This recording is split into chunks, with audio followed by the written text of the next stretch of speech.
नमस्कार दोस्तों, स्वागत है आप सभी का एक बार फिर हमारे इस वीडियो में।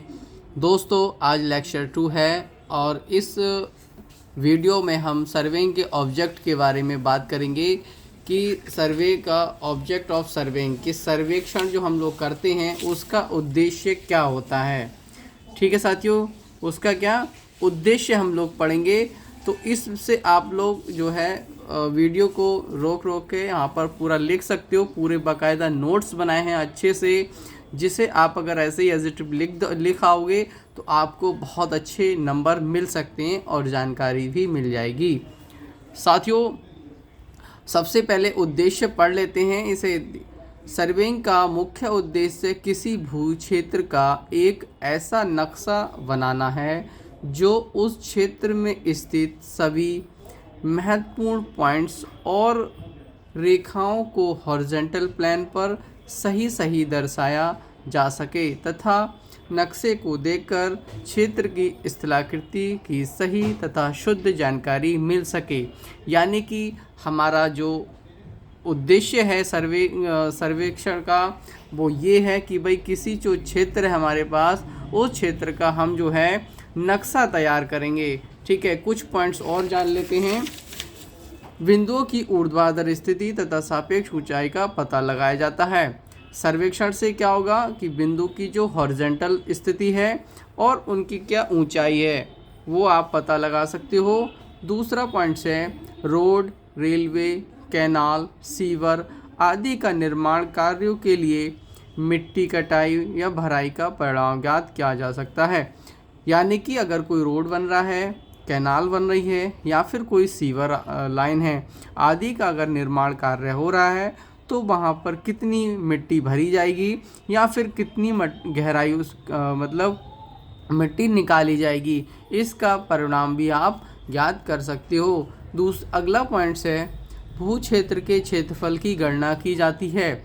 यानी कि जो क्षेत्र है हमारे पास, आपका कोई भी ज़मीन है, उस ज़मीन का क्षेत्रफल अगर आपको ज्ञात करना हो तब भी आप सर्वे की सहायता से कर सकते हो। अगला पॉइंट्स भी पढ़ लेते हैं। भूगर्भ में छिपी खनिज संपत्ति का पता लगाया जाता है। साथियों कितना सर्वे हमारा कितना कारगर है, आप समझ सकते हो कि यदि ज़मीन के अंदर कहीं पर भी खनिज है या फिर कोई अनमोल संपत्ति है तो आप सर्वे करके उसका भी पता लगा सकते हो। तो यहाँ पर कितनी बेहतरीन चीज़ें हैं साथियों सर्वेक्षण के उद्देश्य। ठीक है, थोड़ा सा और इसे समझाते हैं साथियों। ठीक, इसके थोड़ा सा एक्सप्लेन भी करेंगे। और साथियों थोड़ा सा एक पॉइंट्स हमारे पास और हैं, यहाँ पर इसी वीडियो में ऐड कर देते हैं कि क्लासिफिकेशन ऑफ सर्वे। सर्वे का क्लासिफिकेशन भी बहुत आता है भाई, कि जो सर्वे का आप क्लासिफिकेशन करते हो वो किस तरीके से करते हो। तो यहाँ पर सर्वे का क्लासिफिकेशन के लिए दो जो है टाइप से क्लासिफिकेशन कर सकते हैं, एक प्लेन सर्वे और दूसरा ज्योडेटिक सर्वे। साथियों पूरे बहुत अच्छे से नोट्स बने हुए हैं, आप अपनी कॉपी पर लिख सकते हो ताकि आपको अच्छे और बेहतर मार्क्स मिल सकें।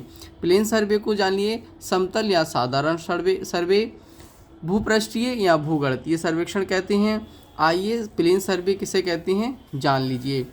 इस सर्वे में पृथ्वी की वक्रता पर ध्यान नहीं दिया जाता, इसलिए पृथ्वी की सतह को समतल मान लिया जाता है, क्योंकि 1.23 किलोमीटर की दूरी में केवल 1 mm का अंतर आता है, जो कि बहुत कम है। साथियों प्लेन मान लेते हैं क्योंकि जो एरिया होता है वो छोटा होता है और उस छोटे एरिया को हम लोग प्लेन एरिया कहते हैं।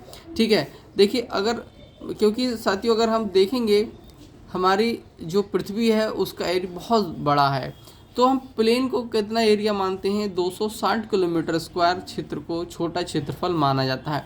यदि आप कोई सर्वे कर रहे हो और उस सर्वे का जो एरिया है वो 260 किलोमीटर स्क्वायर तक का कोई एरिया होगा तो आप उसको किस कैटेगरी में डालेंगे, प्लेन सर्वे की कैटेगरी में डालेंगे।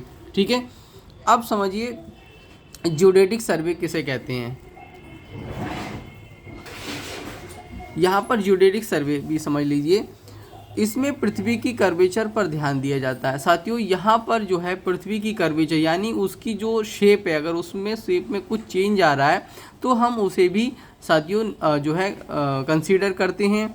यदि क्षेत्र 260 किलोमीटर स्क्वायर से अधिक है, यदि जो क्षेत्र हम कर रहे हैं जिसका सर्वे, उसका अगर एरिया 260 किलोमीटर स्क्वायर से अधिक है तो हम क्या करेंगे, ज्योडेटिक सर्वे करेंगे, ठीक है, के अंतर्गत किया जाता है। तो यहाँ पर क्लासिफिकेशन आप समझ गए होंगे कि प्लेन सर्वे किसे कहते हैं और ज्योडेटिक सर्वे किसे कहते हैं। ये बहुत ज़रूरी है। इसमें साथियों कभी कभी पूछा भी जाता है कि कर्वेचर ऑफ अर्थ को कहाँ पर कंसीडर किया जाता है और कहाँ नहीं किया जाता, यानी कि प्लेन सर्वे में कर्वेचर ऑफ अर्थ को कंसीडर नहीं किया जाएगा और ज्योडेटिक सर्वे में किया जाएगा। ये आपको जानना बेहद ही ज़रूरी है, ठीक है। अगला टॉपिक हमारा होगा जो कि नेक्स्ट वीडियो में मिलेगा, टाइप ऑफ ज्योडेटिक सर्वे, कि जो अभी हमने ऊपर ज्योडेटिक सर्वे पढ़ा है उसका कितने टाइप्स का ज्योडेटिक सर्वे होता है, ठीक है साथियों।